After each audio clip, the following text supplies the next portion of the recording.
What's up YouTube, Barcode here. Today I'm bringing you another Heir of Light video, or Heir of Light as you guys like to call it. Today I'm going to be talking about the 1.2 update patch preview, and which is the trailer in the bottom right hand of your screen, and also a couple different things with that. So we have two new 5-star servants coming out, so if you want to save your carrots and summons, probably now is the time. We have this 5-star alternate Heir, however you want to pronounce it. And this is the other 5-star, which will be Heir, which you see in the story as well. You know, they look awesome. I can't wait to see them. I have a ton of summons, one legendary shard summon from the world map quests that I can summon. So we also have avatars, which is kind of, you know, different skins, something like that, which look sick, especially for Zeta since he is a free character to get. Bella, they give you that. And then Grisette, which is another Nat 3 monster, which looks pretty creepy, and I do like it. They also added the final boss of Aden Tower, which is going to be Dark Shadow Lucian, which is showing in the bottom right here, which I wish they could get a skin from my Dark Lucian for that, because that would be sweet. But she looks pretty scary, so be on the lookout for that. Now the most debated question of all, auto repeat battle. From what the notes look like, and shout out to Lucia for finding these. It's going to be auto repeat times 10, only available for Explorer, not for Omen, and only available for enemy level 30. I can't clarify that for sure, but we will find that out. Couple more notes for the balance patch. Some skills that have speed debuff, buff effect, skill damage increased. That's going to be huge for Sahid. Mia speed debuff. He's just going to be putting out more damage, so that is always good. More damage, the better. That's great. Healer skills upgrades. So there's going to be a ton of servants that are getting upgrades. All the Marys, they're going up to, you know, at least 60%, at least 55. Light, you know, is up from 40 to 50, 55. Wood is a very good healer, is going up 40 to 60% for the max upgrade anyway. Arya Grisette, Moria, which is water and light, which is really the only two good ones. Duckle Hounds, of course, very popular. Light, dark, and fire all getting boosted to 65%. So this is going to help, you know, a lot of Omen runs and anywhere in general. So the Nutkins and the Water Gottrop is all getting increased. So that'll be good for healing, because healers, you know, there's a lot of debate whether to even bring a healer most of the time. Obviously in Omen you need one, but they always kind of felt lackluster. So this is a good balance for Gameable to do. Carmilla and Lucian owners, you are getting a buff for the Carmillas and a debatable buff or nerf for the Lucians. I think for the Lucians it is a buff individually. Now obviously the team speed level 5 goes away, but she still gets the speed increase, and you know, yes, that kind of hurts your team, but that ult is increasing in damage by 44%, which the ult is kind of lackluster. So not lackluster, I mean it does good damage, but not as on terms as others. So I think this is a good buff for Fire, Forest, and Dark. For the Carmillas, which debatably was the worst Nat 5, the Fire, now she is immune to defense debuff, which is huge. She's going to be so good in PvP. 20% chance of increasing user defense when any attack hits crit. So she's going to be, so I would put her on Vampire or full Iron or something like that. I mean, she's going to be so good in PvP. Just depending on your team comp, she's just going to be so good. Forest, which debatably is one of the worst supports, but I like her personally. I liked her kit. All of her active skills on her passive increase the defense to level 5 for the healer class. This gives the healer at least a good way of surviving to heal the rest of the team. You know, I've seen a lot of teams where their tank is surviving, but their healer dies first because they have no protection. So this could be an up for Forest Carmilla. However, I still see better supports over her. Just something to think about. Overall, what do I think about the patch? I think it's great. Like I said, kudos to Game Evil. I think the big difference and debatable thing is the auto battling. The majority do love it. There's some that do not, which is fine. We're all entitled to our own opinion. I've been saying since day one that when they started thinking about it, there needed to be a limit on it. And that's just to keep somewhat of a balance at nighttime.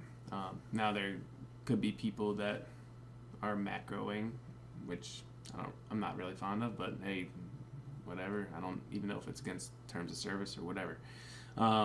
But I think it's a good thing to do. What's the difference between pressing a button 10 times coming back to your phone, or clicking it once and being able to automatically sell runes, get fodder quicker, and being able to, you know, with these 30-second runs or 15-second runs trying to auto fodder, it can be time consuming. Look at your phone, getting yelled at by your wife, kids pulling at your ear.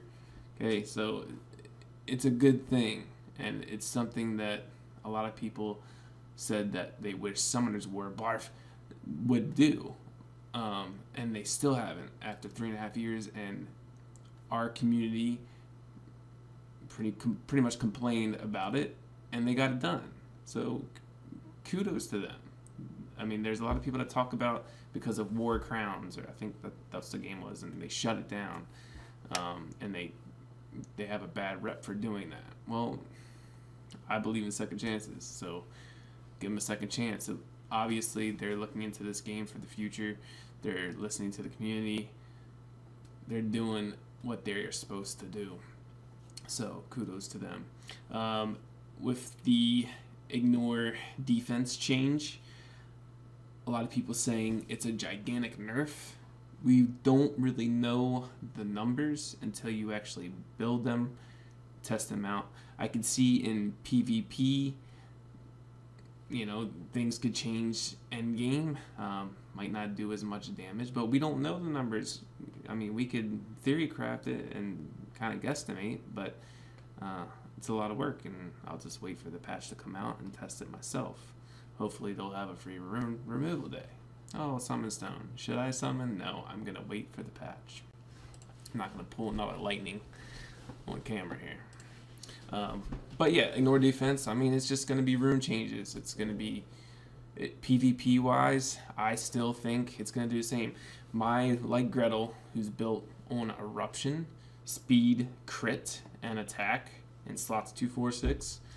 When she doesn't crit, she's at like 95% crit, and there's been times, obviously 5% of the time, she doesn't crit. And it still does like 56,000 damage for a non-crit.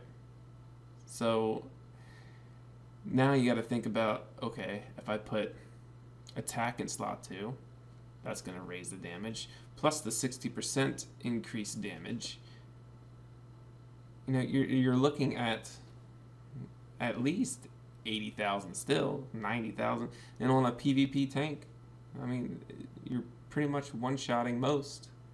So we don't know the changes yet. I'm getting blinged up. I'm famous. We don't know yet. So let's take it one step at a time. We don't know it's a nerf. I don't think it's a nerf. It's a slight nerf, if that. But I can work with it. I have now 3 ignore defense monsters, and I will make them work somewhere. If it's not PvP, which I'm pretty sure it will be, if it's not PvE, it's going to be tower defense. I already have plans for that. So, and I won't tell you yet. I'll just show you at one point, because you'll see it in my defense anyway. But that's how I feel. I'm glad they're putting some avatars in finally, making some changes to damage. It's a good thing. Change is good, and they're listening to us. So that's how I feel about that. So yeah, that's the patch, and I'll get on to the next topic, which is going to be autoing and manualing. And sell that rune. It's a flat stat. See that? People who don't understand runes, that's a flat stat. You sell it. And any 2, 4, or 6 slots, sell it. Sell it. Sell. Yes, I want to sell it. Today is just going to be about autoing and manualing. A lot of people are stuck in that mindset that we just auto everything because it's practically an auto game. But what if you have these quest rewards that you want to get to, and you know, you want that 5 greater stones, you want this 6-star legendary rune, okay, and you're just stuck on this, clearing this last light region of 4-7, okay, just take it off of auto and manual it. I mean, you're much smarter than the computer. So just take it off of auto. When you're on auto, especially if you keep your ultimates on, it's not going to prioritize heals. It's not going to prioritize defense buffs for your team, or heals over time, or, you know, attack buffs. Okay, it's going to prioritize taunts, and it's going to prioritize armor breaks, but that's pretty much it from what's consistent from what I've seen. So you manual it, okay? When I have troubles, I just manual it with a safe damage over time team, okay? That's just how I do it. You can do it with any team that you desire, as long as you have a good tank and a good healer and good damage dealers, okay? Just try to manual it a couple times. If you can't, then you know you're truly stuck. You need to get better runes. You need to 6-star your monsters, whatever the case may be. Okay. What I'll show you is how, you know, tips that what I do to manual it. First, for your tank, he's gonna have aggro initially if you line up the elements right. So I always start off with defense buff. Fire Usher has an AoE for all allies defense buff, which is great, and I use that. And then you want to start out with an armor break, or if you're using a dot team, you throw out your first dot. Then if you're using like a burst team, you want to do an attack buff for your team. I'm going to throw out some more dots, okay, and etc. If it's a healer and you're facing a heal over time team, then you might want to think about bring a stripper like Dark Dunk. He can strip those buffs from them, and also skill gauge increase. When my skills are low, the heal, I always do it after the heal, so I can always heal back up quicker, and when all my skills are low, okay? So whenever someone else gets aggro, I think that's a bug. This is the taunt thing, okay? Anyway, so I'm just going to throw out some buffs, but whenever you see the eye get off of the tank, you want to go back and taunt with your tank so he gets the damage done, obviously. Make sure to always keep your tank at full, and whenever you have there it is again. It's like every time he gets crowd control for root, that happens. It's really weird. So I'm just going to keep dotting. He's got the leech buff up, so I'm going to try to strip that, and the defense buff up. So yeah, it's a little bit more hectic on manual, and probably because we don't manual as often, so we're not used to it. However, when you're stuck, try to manual it.